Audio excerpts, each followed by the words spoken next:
साईराम आपण किसी अनुभूति बाबा विषय कौन सब पाई टे बाबा पाखे तो बाबा तो ये अच्छा समस्ते देखूँ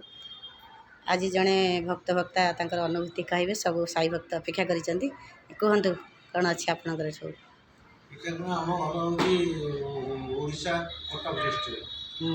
अनेक दिन आशा थी प्रभु बाबा पाद पद्म टी मथा नईकि आसपी जहाँ हूँ दयालु आम एत बाट आसीपारू आसिक बड़ पाटे कहतु अनुभूति जे प्रथम आम जो होटेल आम रही घर बुकिंग कर से दिन राति रहा सका आम बाबा दर्शन कर बाबा दर्शन करला सडन घर खोलीदेला बेलू जी गंजेई बासना आसला मो देह शक्ति उठीला प्रभु बाबा आमको दया कर पछ पछे आसकरी मोर धर्मपत्नी बाबू कौन सी किसी कहबी आपन से छिड़ा भाज छिड़ा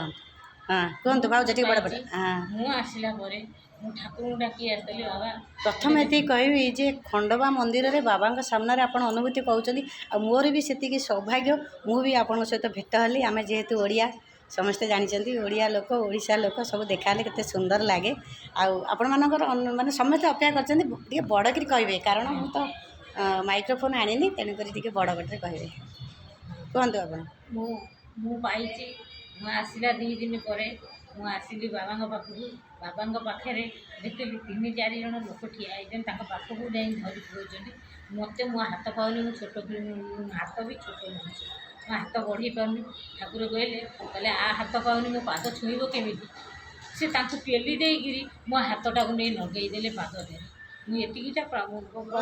पाई साईनाथ महाराज की जय बढ़िया अनुभूति आपणकर धन्यवाद साई रखुच्छी।